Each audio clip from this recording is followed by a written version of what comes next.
Hi అండి. నేను మీ doctor శ్రీత. నా దగ్గరికి వచ్చే చాలామంది పేషెంట్స్ మా పేరెంటింగ్ కరెక్ట్‌గానే ఉందంటారా అని అడుగుతున్నారు. సో, ఈ వీడియోలో పేరెంటింగ్‌లో 2 ప్రథమ తప్పులు అంటే 2 బిగ్గెస్ట్ మిస్టేక్స్ గురించి డిస్కస్ చేస్తాను. అందులో ఫస్ట్‌ది over correcting parenting. Over correcting parenting అంటే ఏంటి?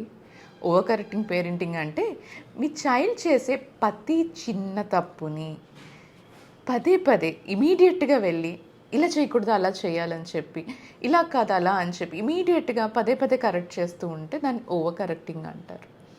సో, ఇది చాలామంది ప్రేమతోనే చేస్తారు.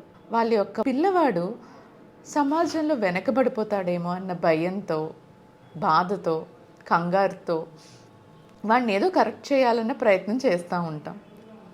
కానీ దీనివల్ల ఇలా ప్రతి చిన్న పనిని పదే పదే కరెక్ట్ చేయడం వల్ల పిల్లవాళ్ళలో వచ్చే మార్పులు ఏంటో తెలుసా? పిల్లవాళ్ళలో ఎలాంటి మార్పులు వస్తాయంటే, ఫస్ట్ థింగ్ వాళ్ళు కాన్ఫిడెన్స్ లెవెల్స్ కోల్పోతారు. వాళ్ళు చేసే ప్రతి పని తప్పేమో అన్న భావనకి లోనవుతారు.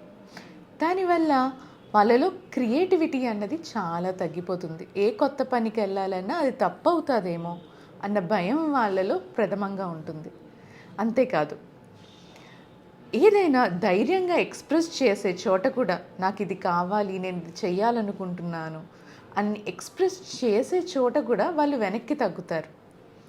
ఎందుకంటే వాళ్ళలో తెలియని భయం క్రియేట్ అవుతుంది. అండ్ అన్నిటికన్నా ఇంపార్టెంట్ ఏంటంటే, ఈ ఓవర్ కరెక్టింగ్ పేరెంటింగ్ ఉన్నప్పుడు పిల్లల్లో పెద్దయ్యాక యాంగ్జైటీ డిజార్డర్స్, ఓసిడి డిజార్డర్స్ వచ్చే అవకాశం చాలా ఎక్కువగా ఉంటుంది. సో, పిల్లవాడిలో కావాల్సింది ఓవర్ కరెక్టింగ్ కాదు. పిల్లవాడికి తను డెవలప్ అవ్వడానికి ఒక మంచి స్పేస్ కావాలి, తను థింక్ చేయడానికి మంచి ఎన్వైర్న్మెంట్ కావాలి, గ్రో అవ్వడానికి మన యొక్క గైడెన్స్ కావాలి, కరెక్షన్స్ కాదు.